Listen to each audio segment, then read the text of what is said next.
viewers, welcome to SS Media. ఏపీలో ఎన్నికల వేళ కొత్త ముఖాలు పేర్లు తెరమీదకొస్తున్నాయి. వారసురాలు అంటూ ఇప్పటికే కొంతమంది హడావిడి చేస్తున్న విషయం తెలిసిందే. ఈ క్రమంలో టీడీపీ నుంచి కూడా కొత్త తరం రాజకీయ నేతలు పోటీకి సిద్ధమవుతున్నారు. అందులో భాగంగా నారా బ్రాహ్మణి ఈ ఎన్నికల్లో పోటీ చేయనున్నట్లు పార్టీలో ప్రచారం సాగుతోంది. నియోజకవర్గం పైన నిర్ణయం జరిగిందని, ఈ అంశంపై త్వరలో కీలక నిర్ణయం వెలువడే అవకాశం ఉందని పార్టీ వర్గాల సమాచారం. ఈ వార్త అన్ని రాజకీయ పార్టీల్లో ఆసక్తికరంగా మారింది. వచ్చే ఎన్నికలు టీడీపీకి అత్యంత ప్రతిష్టాత్మకంగా మారుతున్నాయి.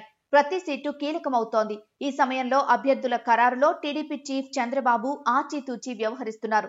మిత్రపక్షం జనసేనకు 25 నుంచి 30 సీట్ల మధ్య ఖరారు చేసే అవకాశం ఉంది.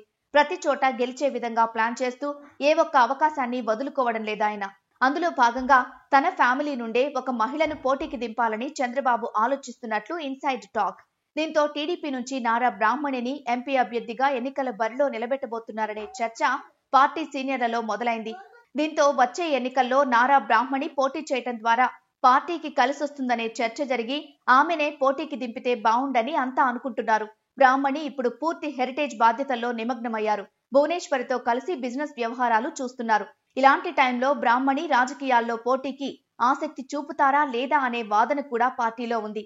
బ్రాహ్మణిని విశాఖ లేదా విజయవాడ పార్లమెంటు స్థానంలో పోటీ చేయించే అంశంపైన చర్చ జరుగుతున్నట్లు సమాచారం. విశాఖ నుంచి బాలయ్య అల్లుడు భరత్ సీటు ఆశిస్తున్నారు.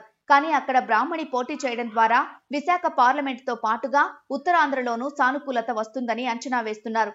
అలానే విజయవాడ నుంచి పోటీ చేసే అంశంపైన చర్చ చేస్తున్నారు. విజయవాడ పార్లమెంటు పరిధిలో కొద్ది రోజులుగా టీడీపీలో చోటు చేసుకుంటున్న పరిణామాల వేళ బ్రాహ్మణికి సీటు కేటాయిస్తే మొత్తం అనుకూలంగా మారుతుందని భావిస్తున్నారు.